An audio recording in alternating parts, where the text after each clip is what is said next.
Olá, o programa de hoje está mais do que especial. O Depois da Aula, em parceria com o NERA, Núcleo de Estudos Étnico-Raciais, traz o tema 100 anos do samba, com o objetivo de desconstruir estereótipos relacionados à população negra. Queremos agradecer a presença de todos que estão aqui, da nossa magnífica reitora, professora Sara Pedrini Martins, pró-reitora, diretores acadêmicos, coordenadores, plateia e a você que está nos assistindo pelo nosso canal no YouTube. O Depois da Aula começa agora.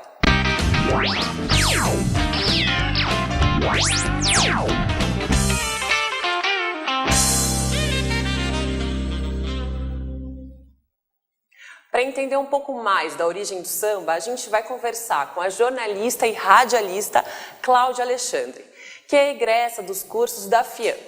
Dona de uma vasta experiência com rádio e televisão em São Paulo, desde 1988 vem atuando em emissoras como Gazeta, América, Record, Globo, em rádios FMs. Mas foi na rádio Transcontinental que a Cláudia alcançou grande sucesso no final dos anos 90, onde chegou a ser líder de audiência e se transformou em uma das locutoras mais ouvidas da época.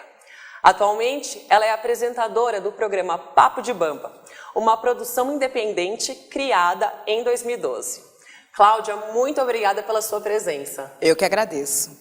E é sempre bom, né, falar de samba. Com Adoro. certeza, ainda mais esse período, né? Pois é, e está na época certa, da gente falar um pouco mais, né? Porque tem 100 anos de samba, porque a gente está perto do carnaval e porque samba é bem brasileiro, né? Com certeza, Cláudia.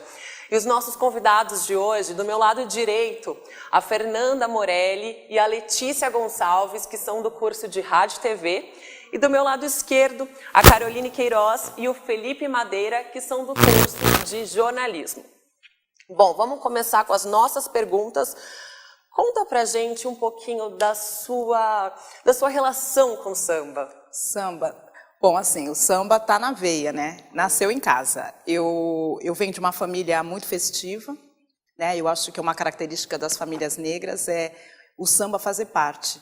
E na minha casa tinha roda de samba todo final de semana e naquela época eu me lembro meu pai, que era um amante do samba, ele não era um sambista, nunca participou de nenhuma agremiação, ele é um militar, mas um apaixonado por samba. Então todos os lançamentos na época vinil de samba, os grandes sambistas, eu passei a conviver com eles por conta da minha família, por conta dessas rodas de samba que tinha. Então eu desde pequena já entendia Martinho da Vila, Alcione, João Nogueira, Roberto Ribeiro, Zequete, tantos grandes nomes que mais tarde eu fui entender a importância quando eu passei a ser uma jornalista e com uma especialização, foi muito natural o meu caminho com o samba. Então o samba está desde sempre na minha vida. Desde sempre. E você sabe sambar? Sei sambar. Olha que delícia, vai ensinar pra gente. Sei sambar, não sei ensinar, mas sei sambar. E o que a gente comemorou no centenário do samba? Na verdade, a gente comemora, a gente reverencia mais uma vez, agora nesse centenário do samba, 2016, a gente comemora o primeiro centenário, né?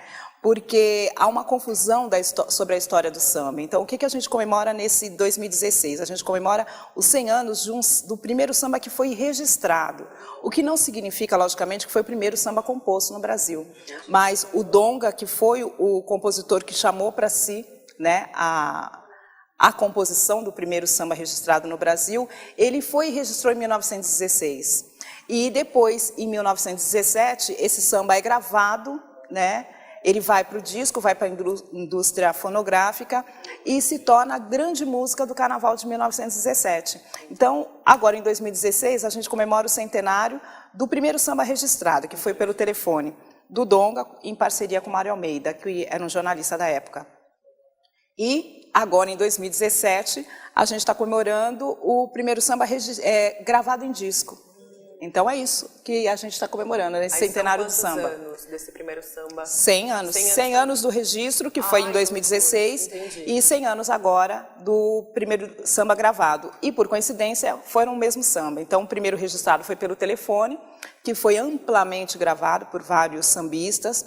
E agora, em 2017, a gente comemora porque o primeiro samba registrado foi gravado pela primeira vez em disco. Que bacana. É isso que a gente comemora. E tem muita coisa para comemorar, né? Com certeza. Porque é um samba, é uma música autenticamente brasileira. Na verdade, é a cara do Brasil. É um patrimônio imaterial. Com certeza. É um patrimônio imaterial e ele tem várias vertentes. Conforme a localização geográfica, o samba, da forma que ele chegou, ele foi acolhido pela cultura e aí você tem um tipo de samba. Entendi. Mas a base é o batuque. Entendi, bacana. Bom, então 2016 a gente vai comemorar o centenário do primeiro registro, mas com certeza o samba vem muito antes, né? Muito antes, muito antes. O que acontece é que o samba, ele chega com os negros escravizados, ele chega em forma de batuque e ele vai encontrando a cultura que já existia no Brasil. E, logicamente, do colonizador, dos estrangeiros, dos imigrantes que foram chegando. Mas há uma força tão grande de identidade que o tambor, o batuque, ele acaba sendo central nessas vertentes do samba. Então, você vai para o norte, você tem um tipo de samba, você passa pelo nordeste, que é o berço do samba, né? A gente tem o recôncavo baiano como berço do samba, você vai ter ali o samba de roda. Aí você desce para o Rio de Janeiro, você tem o Partido Alto e tem o samba enredo, que é das escolas de samba. Aí você desce para São Paulo e você vai passeando pelo Brasil e aí você tem a história do Brasil contada através desse ritmo de samba. E eu nem sabia, na verdade, que o samba ele tem vários subgêneros, né? Agora você está falando a gente desse fala passeio, das vertentes. né? Aí, o Dicionário Nacional do Samba, do Ney Lopes, mostra para a gente mais de 40 tipos de samba.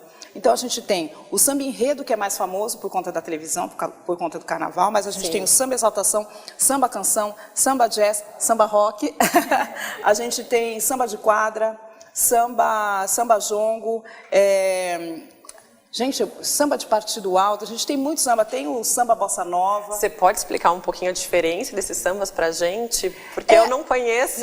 Na verdade, é melódica, né? É melódica, são os compassos que ele tem. Por exemplo, o samba versado, logicamente, assim, o subnome que ele tem já impressa para ele a identidade, né? De onde ele vem. Então, quando você fala samba de partido alto, então você sabe que tem um partido que está na batida, e começa com a caixinha de fósforo, a frigideira, né? Então você tem o samba de roda, então você sabe que não é só a música, não é só o toque, mas também tem a forma, né, circular desse samba acontecer. O samba de umbigada, que foi o primeiro samba, a primeira forma de manifestação que o colonizador viu quando os batuques eram feitos pelos escravos, né? Entendi. E ali se confundia, não sabia se era festa, se era religião, se era reza, e até hoje a ancestralidade, a religião e o samba, ele é muito junto. Eles caminham juntos. E o que dá característica é a presença do tambor, do batuque, né? Quando ele chega em São Paulo, inclusive, a gente tinha o samba de bumbo, que é uma vertente do samba, e o bumbo era que marcava tudo. E o samba de lenço, e o samba rural, e o samba paulista, e a gente tem muito samba aqui. Em São Paulo, o que mais predomina desses subgêneros? O que predominou em São Paulo, que inclusive há um erro em se comparar o samba de São Paulo com o samba carioca, porque daí foram dois grandes centros, e a escola de samba como formato, quando ela chega em 1960, e ela é oficializada, a escola de samba é oficializada em São Paulo em 1967, ela é oficializada baseada no regulamento do Rio de Janeiro. Entendi. Então, alguns sambistas e até barristas passaram a dizer que São Paulo imitava o carnaval e as escolas de samba de São Paulo, mas na verdade não era isso.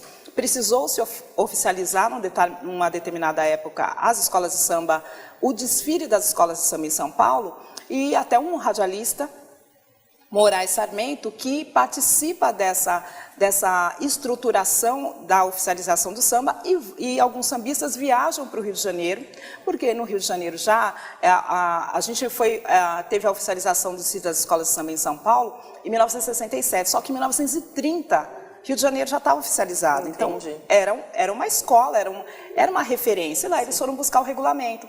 Então ficou parecido, mas São Paulo, qual é a característica do samba de São Paulo? É o samba rural. Foi das áreas de café, das fazendas, onde tinha a maioria negro, não era nos centros urbanos, é que tinham os batuques. E de lá veio a referência para os cordões, para os blocos carnavalescos da cidade, e foram nas festas do interior paulista, tanto que a característica do samba paulista era ser rural. Então, essas grandes e mais tradicionais escolas de samba de São Paulo, elas beberam na fonte das festas religiosas, de uma festa que era de Bom Jesus de Pirapora, onde acontecia a reunião dos batuques. Então, a característica do samba de São Paulo vem desse samba rural. E é diferente, é um samba diferente do Rio de Janeiro. E é lógico que essa característica que vai dar a característica da forma em que as escolas de samba também se formaram, melodicamente e ritmicamente. Bacana, então a gente pode dizer que, na verdade, a metrópole que foi beber na fonte do interior, né, na verdade. Exato, na verdade, a metrópole recebeu essa manifestação que acontecia no interior. Que bacana. Porque com a falência das fazendas do interior, esses negros, logo pós a abolição, começaram a migrar para os grandes centros. Entendi. Só que já havia esse intercâmbio de alguns grupos de negros que participavam das festas de Bom Jesus de Pirapora. E Bom Jesus de Pirapora era o encontro das comunidades negras. Entendi. E foi até 1930. A partir de 1930, o movimento foi quebrado até por conta da igreja, porque era uma mistura da festa profana com a festa religiosa. Então, os negros iam para lá para a festa dentro dos barracões, que era a parte profana da festa religiosa de Bom Jesus. E esses barracões atraíam tanto samba e tanto batuque, durante 10 dias se batucava naqueles barracões, que a igreja viu uma concorrência muito forte e mandou demolir os barracões. E o que ficou desses encontros dos barracões? A característica do samba, porque Tietê se encontrava, São Paulo se encontrava, Sorocaba, as cidades mais próximas ali de Pirapora levavam suas manifestações. Entendi. E os de São Paulo trouxeram essa característica dessa manifestação para montar seus grupos carnavalescos depois que a festa perdeu sentido.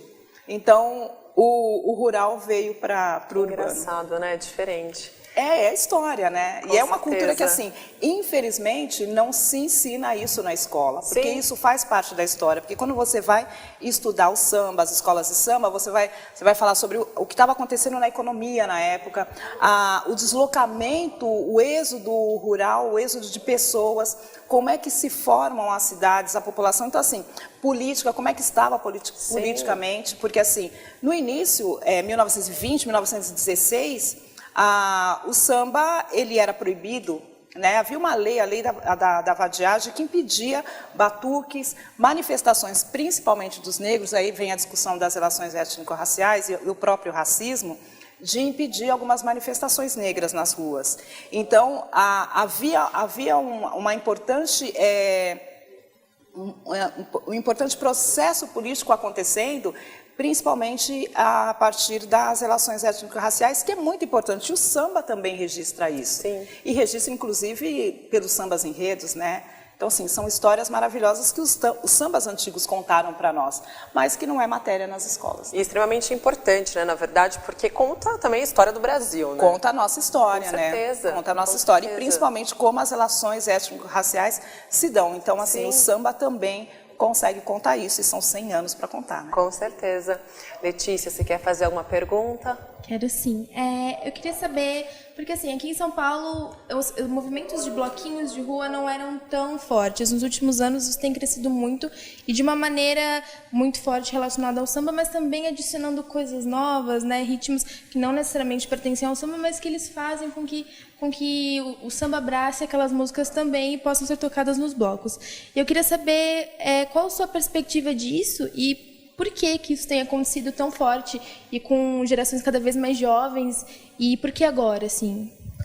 Porque agora, eu acho que desde sempre, né? O que você está falando, eu acredito, é o movimento que está acontecendo de 2 anos para cá na capital de São Paulo, né? Porque, assim, os blocos carnavalescos, eles sempre existiram, né? Isso reconta também a história de como os blocos, algumas escolas de samba começam como cordão, algumas escolas começam como blocos. Então a gente tem atualmente a própria escola de samba Mancha Verde, a escola de samba Gaviões da Fiel e outras escolas de samba não pertencentes à torcida, que eram blocos carnavalescos, né? E aí foram galgando, e por conta de atrair muitas pessoas, foram galgando essa característica de ser escola de samba. Mas a questão desse novo movimento que a gente vê na cidade de São Paulo, porque, assim, se eu não me engano, o dado da prefeitura é de que do ano passado para cá, aumentou em 100 o número, a quantidade de blocos cadastrados para brincar na rua. Sim. E hoje, se o ano passado a gente tinha 350, a gente deve ter agora, nesse carnaval, pelo menos 400 novos blocos formados. É assim, formados por grupos jovens. Eu acho que é a manifestação popular, né? É uma forma livre de manifestar e de participar do processo cultural da cidade. Eu acho que a tendência é essa, né? Eu acho que a única coisa que a cidade precisa tomar cuidado é com a infraestrutura que ela dá para essa manifestação. Ir para as ruas é um direito, se manifestar a partir da cultura é muito importante, e o motivo é o carnaval, né? De se juntar tribos, e aí você falou de músicas que não são necessariamente samba, mas o carnaval, ele não é escola de samba, né? Então a gente tem no carnaval as escolas de samba, a gente tem os blocos e outras manifestações que brincam nesse período que no carnaval é festa, né? Sim. Então eu acho muito importante, e eu acho que está crescendo, só temos que tomar cuidado com a infraestrutura, e se do ano passado a gente teve 350, com alguns problemas no pós-carnaval, esse ano a gente precisa saber se a cidade está estruturada. Parece-me que sim, porque no ano passado abriram-se editais e os blocos já estão sendo catalogados, então significa significa a cidade atenta, porque esse ano o Carnaval de São Paulo deve ser maior, e o que a gente lutou muito na década de 80 para 90, de que se esvaziava a cidade, né? Então, vai haver o Carnaval, tem samba no sambódromo, só assim, o sambódromo funcionava 3, 4 dias e só 2 dias recebia público. Então, talvez o sambódromo confinando, e porque tinha ingresso é uma coisa, mas as ruas estão abertas e elas têm que estar preparadas para que o povo possa brincar, né? Exatamente, é uma coisa que eu tenho muito observado, assim, que antes era uma coisa fechada, era uma coisa para grupos fechados, e agora não, todo mundo vai, se diverte muito. Sim. E Porque é é muito legal. popular, né? Então, Exatamente, assim, a única popular. coisa que eu repito é que, assim, o governo, o Estado, a cidade tem que estar preparada, não só para que o povo possa se manifestar a partir dessa beleza que é a manifestação da cultura popular, da música, do carnaval, mas também para receber turistas, né? Eu acho que daí é segurança, é infraestrutura, é transporte, todos os serviços públicos têm que estar preparados. Cláudia, existe um mito, talvez uma história, não sei se ela é verídica ou não, que foram as rádios que alavancaram as escolas de samba e o samba em São Paulo. Isso é verdade? Na verdade, o rádio ele desde que ele aparece, aí a gente está falando de 1922 no Brasil, 1932 ele se populariza, e aí quando a gente fala o rádio se populariza, ele atingia as massas. E naquele momento, qual era a música que estava muito executada nessas emissoras de rádio? Na época era rádio com auditório, cantores ao vivo, era o samba. Então, o artista negro, o locutor negro, o profissional negro, ele vê no samba um segundo espaço de ocupação e até profissional, porque naquele período a gente tinha o negro no futebol e o negro no rádio. E em São Paulo, isso foi muito forte. E aí a gente tem 1935, 36, a gente tem as escolas de samba e blocos se formando, tentando fazer o carnaval, e o rádio, e aí a gente tem novamente a figura do Moraes Sarmento, vendo essa oportunidade de mostrar através do rádio também a manifestação das escolas de samba. E as rádios passam a ser em São Paulo as primeiras patrocinadoras de concursos de escolas de samba. Então, há, na verdade, uma legitimidade, o rádio dá uma legitimidade naquele período. Ele não alavanca, mas ele participa como um veículo de massificação de uma interação muito forte com essa manifestação popular. O que a gente tem de importante é o rádio sendo o primeiro patrocinador de concurso de escolas de samba em São Paulo. Que bacana. Isso foi bem interessante. Então, os concursos eram patrocinados pelas emissoras de rádio, os concursos eram narrados pelas escolas de samba, tanto que quando eu entro na rádio e... Tem que falar, né? A idade, né? Em 1988, quando eu começo, e já quase 90, quando eu começo a trabalhar em rádio, ainda era um período de muita efervescência da participação das rádios transmitindo os desfiles de carnaval, o que é uma pena hoje, porque a gente ia transmitir os desfiles de carnaval, eu comecei, meu último carnaval da Tiradentes foi meu primeiro carnaval transmitindo por rádio. E assim, ao longo da avenida você via todas as cabines muito mais compostas de emissoras de rádio do que de TV. Então, assim, era muito mágico ver as rádios levarem seus equipamentos para fazer a transmissão ao vivo e concorriam mesmo e dando importância para a manifestação do desfile das escolas de samba na Tiradentes. Depois, a gente já foi para o Sambódromo lá do AMB, e a maioria das cabines eram ocupadas pelo rádio. Então, assim, rádio tem muita importância. Não dá para dizer que foi ele que alavancou o samba ou a escola de samba, mas tanto no início da década de 90, como depois, lá por meados de 90, o rádio tinha uma participação muito grande, tanto na transmissão dos desfiles das escolas de samba, quanto no movimento que aconteceu em 90 no rádio, na mídia, que foi o pagode. Ele e faz aí, uma sim, ponte, né? É isso. Era um veículo muito importante. Deixa de perder essa importância por conta das novas tecnologias. Fazer essa pergunta agora. Mas é que eu falo muito. Não, eu ia te fazer justamente essa pergunta, não, porque mas pode fazer. Hoje em dia a gente vê que o samba ele já não é tão presente nas rádios, não é? Tem uma situação histórica que você possa nas explicar? rádios você tem razão, porque assim, nas rádios, no plural, ele nunca foi muito presente. Entendi. O que a gente teve no período de final da década de 80 para 90 foi uma junção do interesse mercadológico, né, das gravadoras, das emissoras de TV e de rádio, por um movimento que estava dando alto consumo, que era o pagode. Então, os grandes artistas do pagode, desde Fundo de Quintal, Bete Carvalho, Zeca Pagodinho, Jovelina Pérola Negra. Então, assim, a gente tinha um número muito grande de grandes nomes, bons nomes do samba, puxando os novos talentos. Entendi. Então, houve uma produção muito grande de samba no Brasil inteiro, e o eixo Rio-São Paulo foi mais importante, e aí não teve como. Então, o mercado da música, e aí eu estou dizendo gravadoras, viu uma oportunidade de negócio. Tanto que quando a gente vai falar em pagode, o que é o pagode? É a reunião de sambista. E na década de 80, ela passou a ser um ritmo e uma moda. Então, tinha os grupos de pagode, mas na verdade são de samba. Mas por que era pagode? Porque ali tinha um rótulo de mercado e um formato de música. Porque daí você vê um monte de grupo de pagode cantando mesmo. Então, o pagode e o samba são a mesma coisa? Pagode é um tipo de samba. Olha aqui. Né? Então, eu sempre tive essa dúvida também. O pagode no sentido literal, ele é uma reunião. Então, a gente se reúne para tocar músicas. Mas para a década de 80, ficou uma reunião de sambistas tocando samba. Então, vamos para o pagode. Aí a gente já sabia que ia chegar lá e ia encontrar sambista. E aí passou a também ser o tipo de música que se ouvia naquelas rodas de pagode. Então, vamos ouvir um pagode. E aí chega a indústria e fala, olha, está tendo pagode. Então, os grupos são de pagode. Mas, na verdade, estava falando de samba. Entendi. Mas também teve uma produção característica para pagode. De alguns grupos que... Infelizmente, quando a gente fala em moda, é aquela coisa que sobe, desce, sobe, desce. Então, alguns vieram, subiram e desapareceram, mas alguns grupos tradicional, ritmicamente falando, eles se mantêm, como, por exemplo, o Fundo de Quintal é um grande exemplo, né? Com certeza. E outros grupos de samba que têm outros estilos, mas que permanecem além de um modismo. Bacana. Caroline, alguma pergunta? Tenho sim. Na questão da mulher, o samba ele é um gênero que ele é predominantemente populado por homens, né? Tanto na indústria fonográfica quanto nos locais em que ele é popularmente tocado.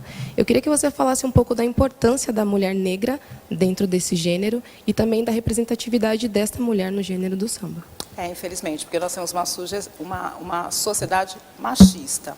Mas é a mulher que gesta o movimento do samba para as ruas e das escolas de samba. Porque se a gente for falar lá do começo, em 1880, 1860, quando começam as tias baianas lá no Recôncavo Baiano, começam a patrocinar as rodas de samba.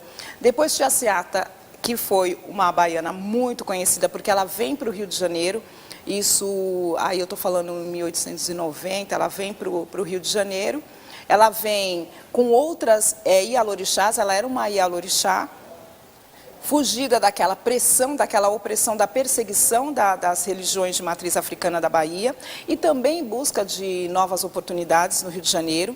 Então, as tias baianas, elas montam aquelas casas de acolhida dos conterrâneos no Rio de Janeiro e onde aconteciam os rituais religiosos e um acolhimento do samba, porque o samba não podia ser feito nas ruas.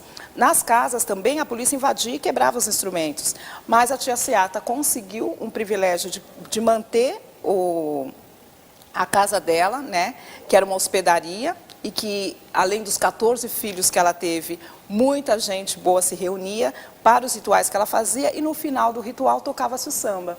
Então, é pelas tias baianas, por uma mulher é que nasce o samba. Então, tinha importância ali, as mulheres cantavam, as mulheres sambavam, as mulheres faziam as comidas para que os sambistas fizessem a reunião. Então, muitos tocadores dos atabaques religiosos eram também os que tocavam o samba no final. Então, a gente diz que o samba ele já nasce de um ventre de uma mulher, né? E aí, logicamente, por ser uma sociedade machista, e aí a comunidade negra não foge disso, e é por isso que hoje a gente tem a discussão de gênero também, racialmente falando, a mulher não teve tanto espaço quanto o homem. Ficou um espaço predominantemente de homens, mas as mulheres sempre estiveram presentes, né? Nas escolas de samba, que a gente tem primeiro as pastoras. Sem as vozes das mulheres, as escolas de samba não tinham o mesmo charme. Então, montava-se a escola de samba, tinha a ala musical, que a gente chama hoje, mas antigamente era o ritmo, né? Mas as pastoras estavam presentes. A ala das escolas de samba, as pastoras eram as cantoras, né? Então, elas tinham a voz da mulher ali. E fora a ala das baianas, né? A ala das baianas é a presença fundamental, como fundamento mesmo, não existe escola de samba sem a ala das baianas. E a ala das baianas, ela existe, lembrando que o início de tudo foi amadrinhado por uma mulher baiana, que foi a tia Seata. Então, todas as escolas de samba têm a ala das baianas, e isso já significa a reverência à presença da mulher. Agora, a mulher compositora, a mulher puxadora de samba, a mulher ritmista, a gente tem, mas a gente não tem com o protagonismo que a gente tem dos homens, infelizmente ainda não. Mas as mulheres estão fazendo movimento de empoderamento das mulheres de samba, então isso já é mais atual, mas que houve, a gente tem esse Brandão aí para dizer como foi difícil resistir como uma compositora dentro do universo da escola de samba, a própria Dona Ivone Lara, né, que nasce como uma compositora de samba, disputando ali no Império Serrano o espaço de uma mulher compondo o samba enredo, disputando o samba enredo. Então, a presença da mulher no samba, nas escolas de samba, é de resistência ainda, né? Ainda não tem um protagonismo, mas a gente tem as mulheres que comandam escolas de samba, né, e cantoras de samba também, maravilhosas, mas ainda precisa de um protagonismo. Então, ainda, o que significa a mulher no samba? Ainda significa a resistência. Ai, olha, eu queria continuar aqui, mas infelizmente nós não temos mais tempo, mas o nosso papo continua. O programa Depois da Aula fica por aqui. Eu quero agradecer a participação de todos. Muito obrigada, eu Cláudia. Que agradeço. Obrigada aos nossos convidados, obrigada, a nossa equipe, obrigada. a nossa plateia. E obrigado a você que está nos assistindo. Não perca o próximo programa. Até lá!